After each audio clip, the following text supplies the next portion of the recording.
সালাতে দোহাত কথায় বাঁধবে নাভির উপরে বুকে, আমিন বলবে চুপি সারি নাকি সজরে আওয়াজ ফোকে। ছোট ছোট আরো বিষয় নিয়েও চলছে ভীষণ দ্বন্দ্ব, সব দল বলে আমরাই ভালো অন্যরা কালো মন্দ। ফরজ নিয়ে তো মারামারি নেই, নফল সফল ডুব, টুপির আকার আকৃতি নিয়ে গবেষণা হয় খুব। কেউ উষা, কেউ পাঁচতল্লি, কেউ আরো অন্য, কেউ আরো অন্য, এই নিয়ে দল ভাগ করে ফেলাইছে। কথা বলেন ঠিক কিনা? আলেমদের মধ্যে সামনে সতর্ক থাকতে হবে, যে সুযোগ আসছে এই সুযোগ যদি হাত ছাড়া করেন, 53 বছরে যে সুযোগ পান নাই, সামনের দিনগুলো কঠিন হচ্ছে, ফতোয়া বাদ দিয়ে এক কাতারে আসা আমাদের দায়িত্ব। কথা বলেন ঠিক কিনা মুসলমান? এক হতে হবে, সময়ের দাবি এটা। আপনি দিন কায়েমের জন্য কোন প্রকার আপনি আলাদা হতে পারবেন না। আর আমরা ওয়াজ করেও আপনাদের অনেককে বুঝাতে পারি না। কালকে এই জায়গায় আশেপাশে কিছু লোক বলবে, কালকে তো ওয়াজ হয় নাই, হয়েছে রাজনীতি, বলবে। এটা আমরা বাস্তব, এটা কি বলবে? ওয়াজ হয়নি, হয়েছে রাজনীতি। আমি বলি, যা দলিল দিয়া কথা বলছি, তোমার বাড়ির যে কোরআনখানা আছে ওই সুগেজের উপর ওঠা, ওইটার মধ্যে অর্থ সহকারে একটু খুলে দেখলে ভাই তুমি বুঝতে পারবা। কথা বলেন ঠিক কেনা? খুলে দেখো না, পরিবাও না আরো উল্টা হুজুরকে গালি দেবা, আমরা মানতে রাজি না। কথা বলেন। আজকে 92% মুসলমান লাগতো। এই দেশের মধ্যে যদি ইসলামী অনুসংখ্যা যদি আপনি যদি সরাসরি খেলাফত হিসাবে হিসাব করেন, তাহলে তো বদরের মতো 313 জন, মানে 3 ভাগের 1 ভাগ মুসলমান হইলে তো ইসলাম কায়েম হয়ে যাইতো। কথা বলেন ঠিক কিনা? আর দেশের গণতান্ত্রিক পদ্ধতিতে যেহেতু হয়, তাহলে তো 51% মুসলিম হলেই তো এদেশে ইসলাম কায়েম হয়ে যাইতো। কথা বলেন ঠিক কিনা? অতএব যাদেরকে আমরা দেখতে পাই, এরা আসলে প্রকৃত মুসলিম নয়। এদেরকে দেখা যাবে টুপি পরছে, হয়তো পরতে পারে, দাড়ি আছে থাকতে পারে, আবার মুসলমান দাবি করতে পারে, 2 ঈদে নামাজও পড়তে পারে, কিন্তু এগুলো মুসলমান নয়। সূরা বাকারা, ওয়া মিনান নাসি মান ইয়াকুলু আমান্না বিল্লাহ, শেষে আল্লাহ বলেছেন ওয়া মা হুম বিমুমিনিন, এরা মুমিন নয়, এরা মুসলমান নয়। এরা তাইলে কি? এটা কি? আমি উদাহরণ দিতে গিয়ে বলি, আমি যখন ক্লাস 2-তে পড়ি মাদ্রাসায়, ওই জায়গা থেকে আমি আসলাম মাদ্রাসায়। আসার পর কুষার বাড়ির ওদিকে গেলাম, যাই দেখতেছি, ওরে আল্লাহ, একটা ওয়া বাড়ির পানি শুকায় গেছে, আর মাছগুলো খালি পিলপিল করতেছে। কি করতেছে? পিলপিল করে। আমি 2-একটা ধরে দেখলাম মাগুরের বাচ্চা। কি? মাগুরের বাচ্চা। চিন্তা করলাম কাউকে খবর দেওয়া যাবে না, খবর দিলে ভাগ কম হয়ে যাবে। একা একা আস্তে করে আনন্দের ঠেলায় বাসা গেলাম, যাই বদনা নিয়ে আসছি, আর জাল নিয়ে আসে বেতাল রে, কাক কয়ে সেকম, কাক কয়ে সেকম, সেকে পানি শেষ। এরপরে বদনা বোঝাই করে মারে বাসায় আনছি। যখন আমার মা বললাম, মা ঘটনা একটা ঘটে গেছে। কি ঘটনা? ওই মনে হয় মাগুর মাছ, মনে হয় ওয়া বাড়িতে মনে হয় বাচ্চা ফুটেছে, পনা দিছে, তো পানি তো শুকায় গেছে, কোনো পাশে যাইতে পারে না, এগুলো আটকে গেছে। বদনা একবার বোঝাই করে মারি আনছি। আস্তে করে বদনা নিছে, যখন বলছে, মরার বেড়া তুই কি কিছু দেখা পাই না? আরে এলা ব্যাঙ্গান নেকু। কথা বলেন ঠিক কিনা? বলেন তো দেখি, এমন ভুল আমরা করেছি কি করি নাই? ছোটবেলায় এমন ভুল আমাদের হয়েছিল না অনেকের? অথচ দেখেন ব্যাঙ্গের নেকু কিসের মতো? ব্যাঙ্গের নেকু বলে, ব্যাঙ্গের বাচ্চা কিসের মতো? এই সমাজের মধ্যে আপনি দেখতে পারেন অনেক কিছু আছে, অনেক কিছু দাঁড়িয়ে আছে, টুপি আছে, বহুত কিছু থাকতে পারে। আল্লাহর ঘোষণা অনুযায়ী এরা মুসলমান নয়, কারণ এরা দেখতে মাগুর মাছের মতো, কিন্তু মাগুর মাছ নয়, এটা ব্যাঙ্গের বাচ্চা। এই কিছু মুসলমান নামধারী দেখা যাবে, এরা প্রকৃত মুসলমান নয়, এরা ব্যাঙ্গের বাচ্চা মুসলমান। এমন মানুষ বাংলার জমিতে, আমাদের ব্যাংহারিতে ব্যাঙ্গের বাচ্চা মুসলমান আছে না নাই? এই কারণে তো ইসলাম কায়েম হয় না।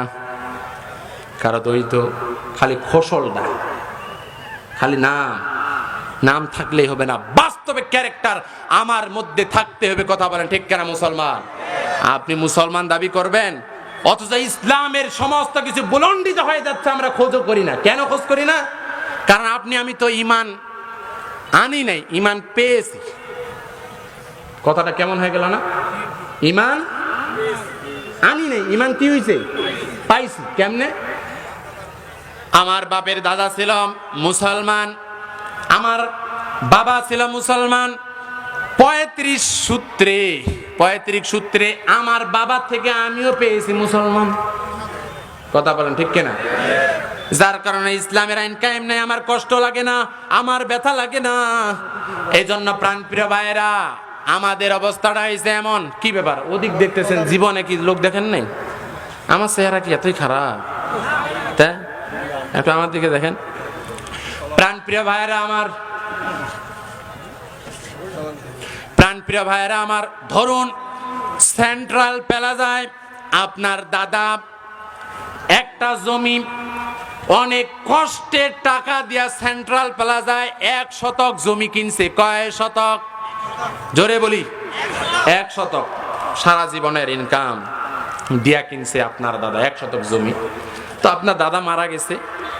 মারা যাওয়ার পর উত্তরাধিকারী সূত্রে আপনার বাবা একমাত্র ছেলে, সে জমি পাইছে।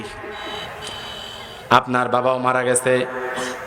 এবার আপনি আপনার বাবার উত্তরাধিকারী সম্পর্কে আপনি সেই জমিটা পাইছেন। হঠাৎ করে আপনার কাছে অফার আসলো, এই সেন্ট্রাল প্লাজার 1 শতক জমির দাম 1 কোটি টাকা। আপনি চিন্তা করলেন ওই 1 কোটি টাকা দিয়া ব্যাংহারি কান্দরে 10 বিঘা জমি হবে, আর আমার এই জায়গায় ফুলতলা কিংবা মানিকপীর তেপকরিয়ায় 3 তলা বা 2 তলা একটা বাড়ি হবে। আমার এখানে পাশি জিক্সার একটা মোটরসাইকেল হবে, সুন্দরী দেখে একটা বিয়ে করতে পারবো। তো ওইটার দরকার কি? আমার এদিক 10 বিঘা জমি করে খাবো। বলুন দেখি, ওর যে দাদা ছিল ওই জমিটা কি সে বিক্রি করত? ও করতো না। কারণটা হলো তার নিজের পরিশ্রম দিয়া, কষ্টের টাকা দিয়া সে জমিটা কিনছে, যার কারণে সে বিক্রি করতো না।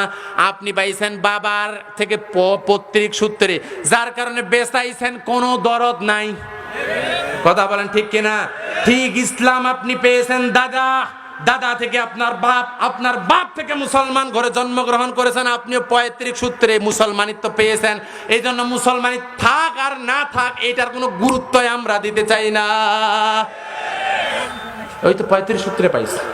যদি আজকে হানজালার মতো আপনি ঈমান আনতেন, আব্দুল্লাহ জুলবাজাদাইনের মতো ঈমান আনতেন, যে আব্দুল উজ্জা যার নাম ছিল, ইসলাম গ্রহণ করার পর তার চাচাকে বললেন, চাচা ওই মুহাম্মদ সাল্লাল্লাহু আলাইহি ওয়াসাল্লামকে তোমার কেমন ব্যক্তি মনে হয়? তার চাচা বললেন, তার মতো ভালো ব্যক্তি এই সমাজের মধ্যে সৎ এবং একেবারে ভালো ব্যক্তি আর কেউ নাই। তো চাচা, তিনি যে একটা ধর্মের কথা বলেছেন, একটা দ্বীনের দাওয়াত নিয়ে এসেছেন, ও চাচা আমি যদি সেটা গ্রহণ করি আপনার কোনো দ্বিমত আছে নাকি? চাচা বলছে, খবরদার এই কাজ করবি না।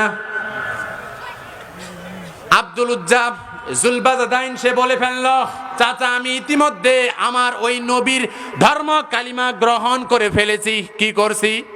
গ্রহণ করে ফেলেছি। সাথে সাথে তার চাচা বললেন, তাহলে তোমাকে যে বাড়িটা দিয়েছি এই বাড়ি আমাকে এখনই ফিরিয়ে দিতে হবে। বললেন, আমি বাসা তোমাকে দিয়ে দিলাম, তোমাকে যে জমি দেওয়া হয়েছে এই জমিগুলো ফিরিয়ে দিতে হবে, খুলে দিতে হবে। ইসলাম কালিমা গ্রহণ করার কারণে আব্দুল্লাহ জুলবাজাদাইন বললেন, ইসলামের জন্য, ইমানের জন্য আমি এটাও দিতে রাজি আছি। তহবন খুলে দিলেন। উলঙ্গ অবস্থায় বাসার দিকে দৌড়ে গেলেন। তার মাকে ডাক দিয়ে বলেন, মা ও কলিজার টুকরা মা, এক টুকরা কাপড় দাও, লজ্জা স্থানটা ঢাকি। তার মা যখন দেখতে পেলেন চোখের মধ্যে হাত দিয়ে দিয়েছে, তার মা একটা ছেঁড়া কম্বল নিয়ে আসলেন।